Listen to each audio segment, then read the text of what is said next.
Hello, Granny. What's a granny? I don't know. And I brought this great big basket of goodies for you too, Granny. You're a granny. What do we eat? Silly mister. We can only eat this basket of goodies in the warmth and safety of Granny's woodly cottage. Where's that? Deep in the woodly woods. Follow me. I know exactly where we're going. Tra-la-la-la-la-la-la-la. Tra-la-la. Welcome to Checkered Childhood, a classic Cartoon Network podcast covering many, many years of Cartoon Network's history. I'm funky. I'm fresh. Hi, the Powerpuff Girls. Hi. Not now, boy. I'm busy. Tonight's the third night. Greetings, Toonheads. It's your host, BDubs, and this is Checkered Childhood, a classic Cartoon Network podcast dedicated to all things animation from the 1990s and early 2000s. Today, we're exploring a city with a duo of dimwit canines who have no place to be and nothing in particular better to do. I'm talking, of course, about Two Stupid Dogs. And in this episode, I'm going to mention some of my favorite segments that still stick with me today, along with a few honorable mentions. For this low-key, uninformal exercise, I'll mention a few episodes that just resonate with me over the years, along with ones I find just hysterical or even strange, even when revisited. Secret Squirrel will definitely be excluded from this list since it's pretty much its own thing, but anything else is fair game. Ready to have some good old dumb fun? Let's dive in with some of my favorites.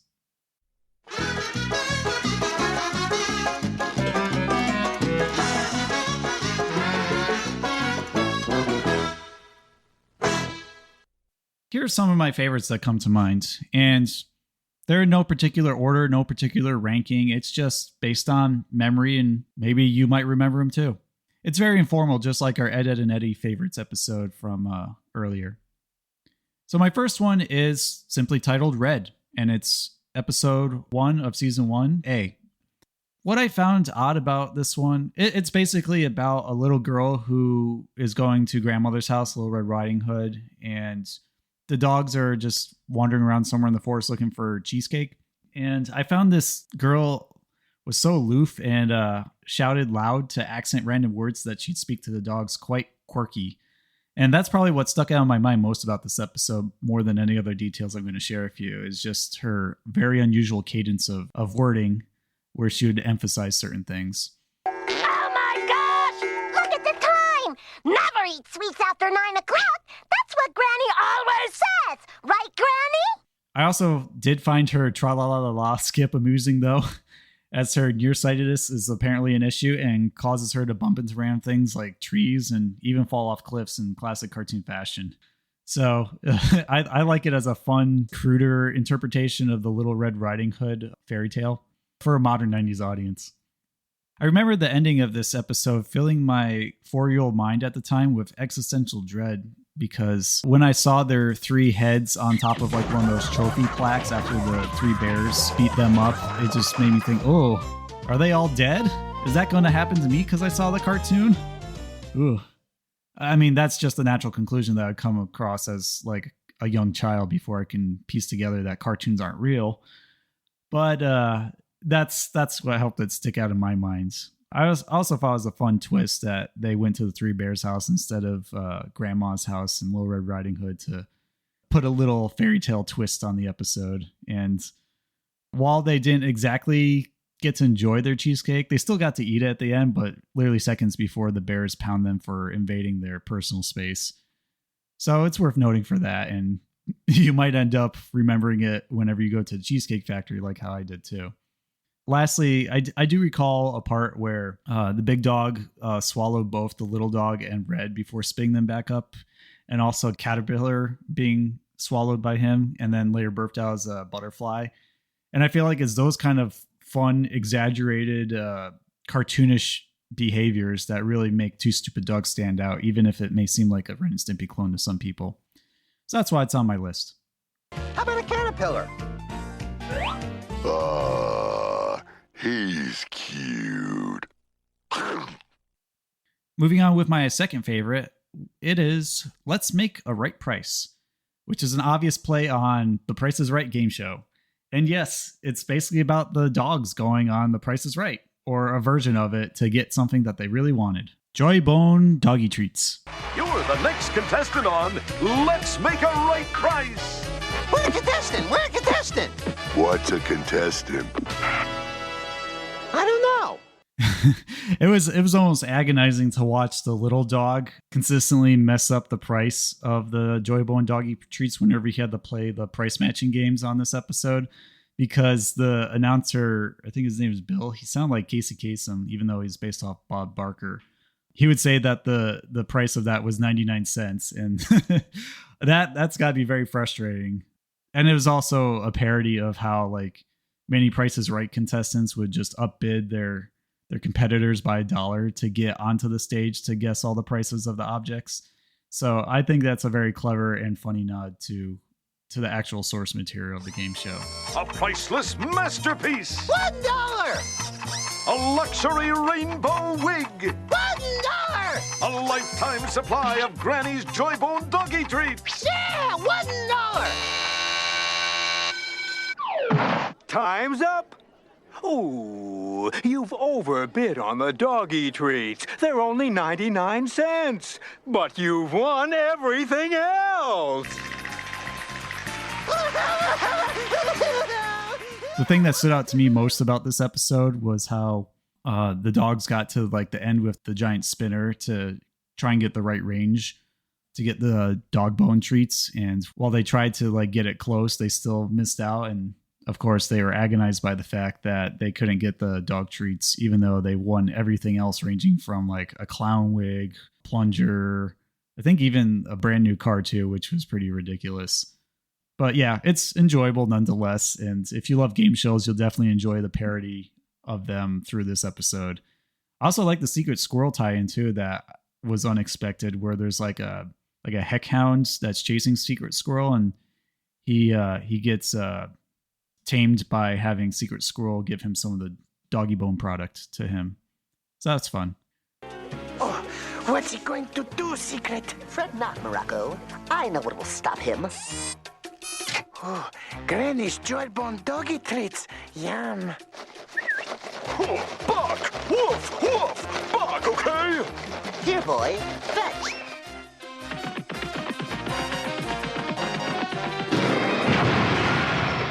Granny's Joy-Bone doggy treats. All right, moving on to my third favorite, we have Hobo Hounds, which is season 1, episode 6A. I really love watching this one because my grandmother used to show me Merry Melodies, classic Mickey Mouse, Betty Boop, and the Felix the Cat shorts that she had in her VHS collection. And this episode harkened back to a childhood nostalgia for her when we watched this one together. Really love how Rob Winzetti, who's known for Mina and the Count on What a Cartoon Show and Oh Yeah Cartoons, worked on this one, I believe as the director. And, it just pretty much works lock and step compared to the old black and white cartoons that it's based off of. You got this giant cat villain who's like Pete the Cat from Steamboat Willie, chasing the two dogs who are wearing the Mickey Mouse pants and gloves you'd expect. And they're trying to save a girl tied to railroad tracks, which is a typical trope of early movies and stories and other things like that.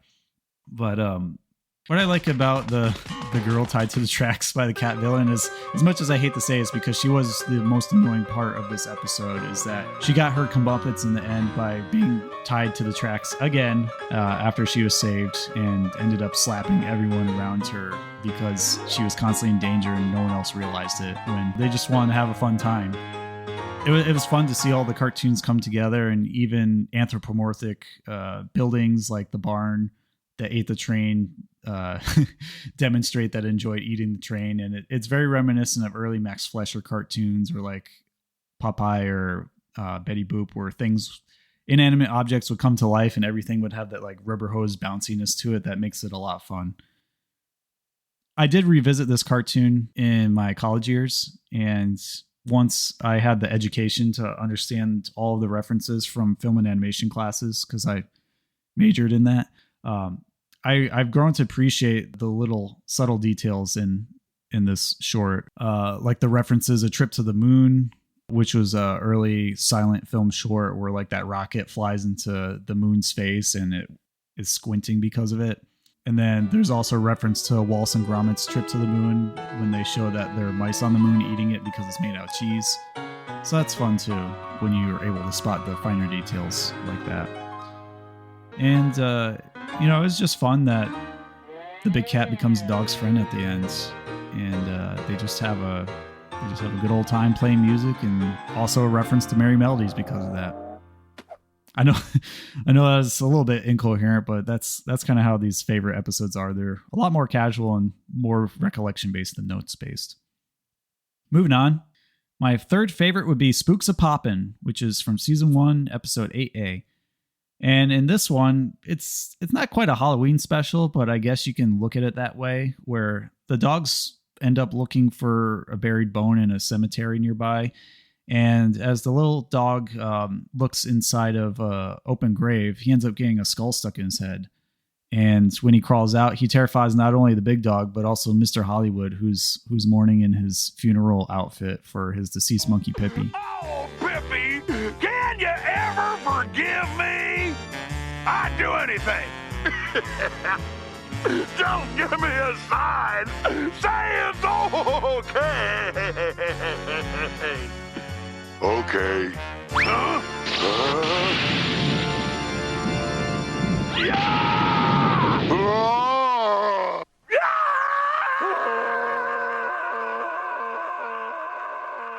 The first time I remember seeing Big Dog's eyes was actually in this episode, because he got so terrified his bangs covering his eyes lifted. So that was like a fun aha moment that I experienced as a child watching this. And, if you consider the greater ramifications of the story, there's this dead monkey with all their bones in the graveyard, and they're wearing the bones. And the other characters like Mr. Hollywood and Big Dog think that it's the ghost of the dead monkey come to life. So I'm sure anyone who's in a graveyard would experience a lot of fear if they were to witness that before their eyes. And it's actually an episode that came to mind when I went into a graveyard at night to see for myself what it was like if I'd find any ghosts or open graves or anything creepy like that I saw on TV. I did it with friends, so I wasn't alone, but it didn't really happen quite like I thought it would. What I love most about this episode is that the role reversal ending was a lot of fun, even hilarious, where Mr. Hollywood got the skull stuck on his head after the little dog finally pried it off from a gargoyle. So if you like cartoon shorts with a spooky atmosphere to them, but don't take themselves seriously, this one's worth watching.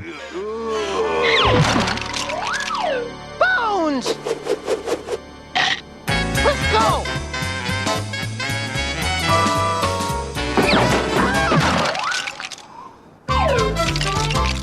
All right, moving on to our fourth favorite with Stunt Dogs from season 2, episode 1A. This one involves the dog duo dressed up as monkeys to do a dog food commercial with Mr. Hollywood, who's dressed up as Tarzan or like some sort of jungle man. And seeing this reminded me of the Ren and Stimpy episode, Monkey See, Doggy Don't. I think that's what it's called. But unlike that episode, the dogs were dressed up for a dog food commercial set in a jungle rather than to break in a zoo. So their motivations were the same, and it just boiled down to do this thing so I can get food. Okay, let's go!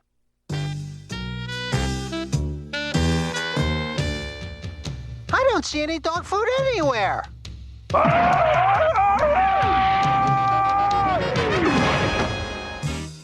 Sorry, boys. This is a closed set. We're here for the part! The part? Oh, yeah, the part. Well, it's about time you two showed up. This here's a big Hollywood-type film production. Every minute wasted is $1 million down the drain.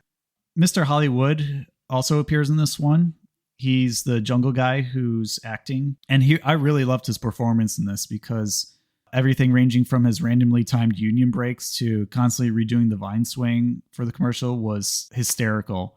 Like today, the scene where the dogs take off his loincloth and steals the pineapple when he sees the food gets me every time. It's just, it's great. Great visual comedy. And this is also the first episode I remember hearing Mr. Hollywood's trademark quote, "Well, isn't that cute? But it's wrong!"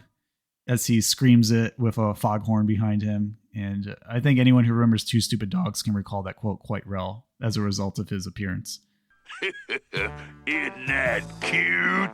But it's wrong! Also, if you happen to remember the episode, wouldn't you say that producer that shows up near the end of this short looks a little bit like Fred Seibert? Maybe there's a connection. That was fun-tastic. I'm going to make you two huge stars.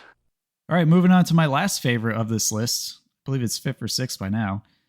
We have Ookies, Cookies, Blookies from Season 2, Episode 7A.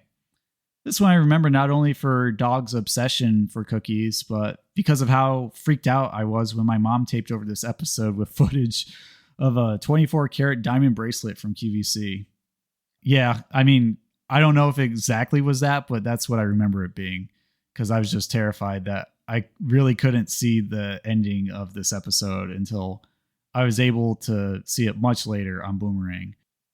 But in the meantime, I spent my time, doing normal daily things and watching other cookies-themed cartoons like Eat My Cookies from Ren Stimpy and No More Cookies from Rugrats to satisfy my sugar cartoon craving.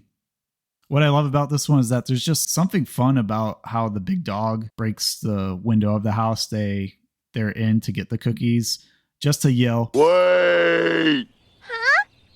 Fudgy Scout cookies! A customer! Perhaps Brad Garrett's performance of shouting with a tone of lethargy sealed the deal for me. It was also one of the few episodes where the dog's failing to solve the solution gradually devolved from entertaining to infuriating for me, especially when the big dog bolted out of the back door just to see if the Fudgy Scouts was still there on the front stoop. And he even did it a second time later in the episode where he ran to a payphone nearby, noted down the number, ran back to the house, and then called the girl on the phone on the payphone to tell her to go back so that they can open the door and get the cookies. And when they got one box at the end just to open it with a hammer, I'm just like, ugh, why after all that effort? Woo-woo! Cookies! Open them. Get the hammer. It would have been easier if I just got up and got a box of Girl Scout cookies myself than to watch this episode. But, not every episode can remember for a good thing. This one was more not nauseating, maybe frustrating, but I watched it because of the cookie theme. So there's some honorable mentions of Two Stupid Dogs before we wrap this episode up. Just to have two of them here. First one is Spit Soup from Season 1, Episode 2C. And I think this may be one of the stupidest episodes of the entire series. I'm going to say that right now, because whether you see that it's a good thing or bad thing is ultimately up to your brand of humor. But personally, this one really grossed me out. Like the idea of just extracting as much dog spit as possible to put in a giant billboard bowl, only to drink it later with random garbage in it. Ugh, yuck. Yeah, that was something. Now how is it? Hey, that's better. Do it again. More? Yeah, keep going. I particularly remember how that stuck with me because the little dog said, "You've got so much spit, it's coming out of your head." And it showed like the Ren and Stimpy-esque gross up of the big dog's pores spitting out his sweat as if it was spit. Just doesn't sit well with me. I do have to further add that the whole episode does go to extreme lengths to extract more moisture out of the big dog so that they can fill this giant billboard mug with saliva, including both dogs visiting the dentist just so the big dog could spit. And I much would have preferred if it was just regular soup in the giant billboard bowl, but then again, if they did that, their actions wouldn't be in line with the show's title. So, yeah. Just to wrap up with this one before I move on, because, yeah, it's bothering me. The real clincher of how, after all that, the little dog couldn't enjoy their quote-unquote soup once the billboard bowl overflowed with rain is something I could identify with, but it just made me feel like after all that effort, the little dog didn't get anything was a bit of a letdown. Ho, ho, hold him down, and you make him spit in this bucket, okay? Well, that seems simple enough. Are you ready, Johnny? No. So why is this on my honorable mention list if I'm speaking so bad about it? It's honorable mention with air quotes because this is what I remember about it. This isn't what I remember that made it special or fun to me. It's just that it stood out more than the others. So take it with a grain of salt or a drop of spit, if you will. And my second honorable mention is Seeing Eye Dogs from season 2, episode 3A. And this is when Mr. Hollywood gets new glasses because of his dilated pupils, and he can't see his way home. So he stops by at a pet shop, or what he thinks is a pet shop, to get some dogs and have him be navigated by them. And I actually find it quite relatable to see Mr. Hollywood struggle to see with his new glasses, because that's something I'm sure many of us have gone through before. Me too, since I wear glasses, where you couldn't quite see, but you needed help of a canine companion or even a friend to navigate yourself through your surroundings. Okay, boys, take me home.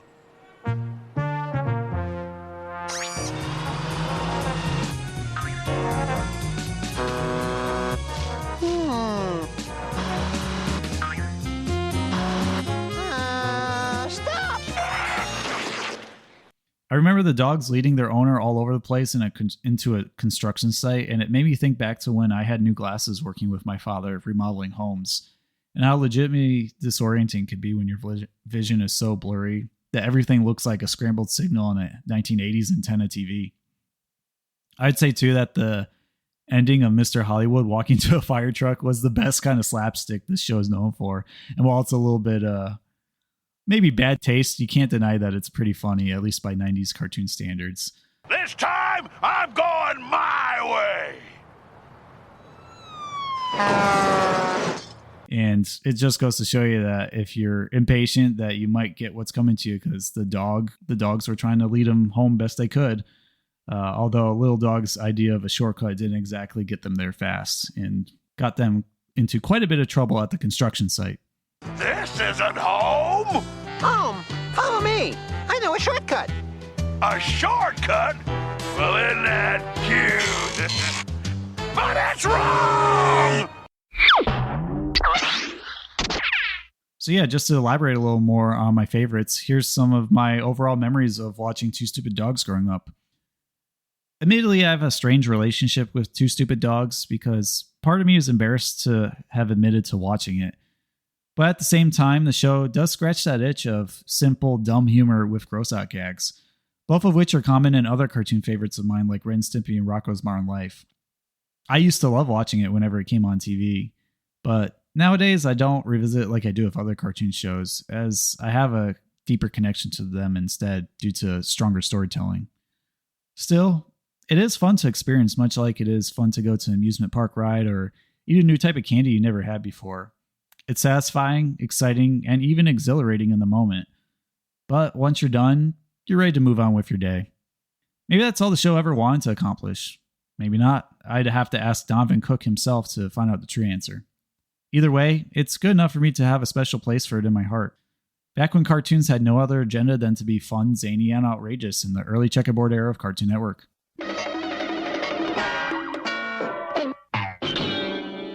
So, with all that being said, why exactly does Two Stupid Dogs matter?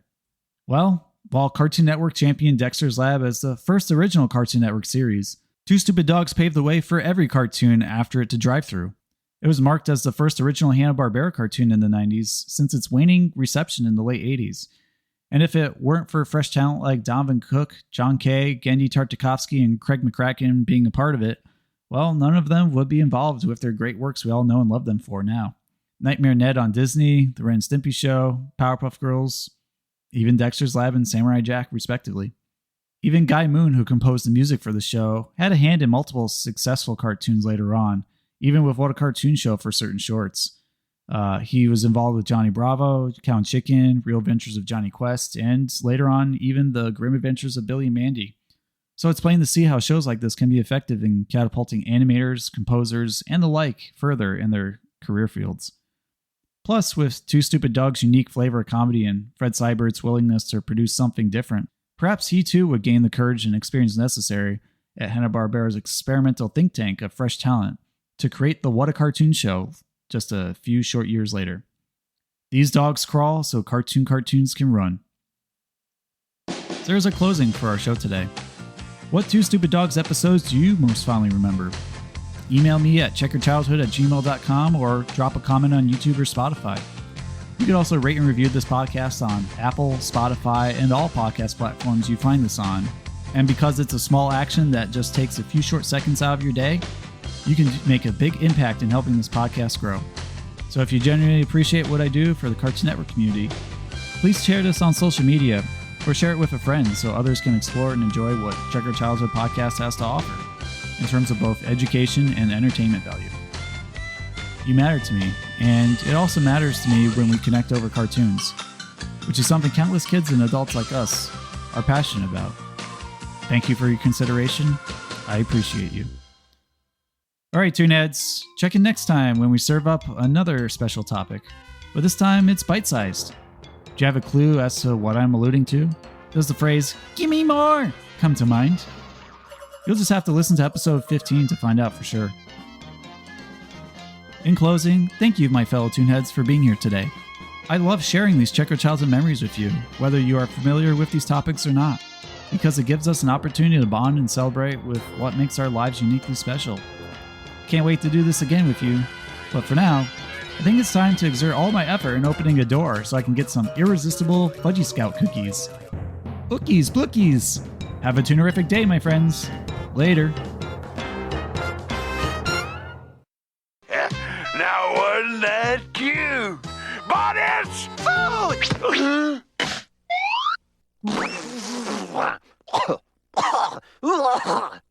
It tastes like caca.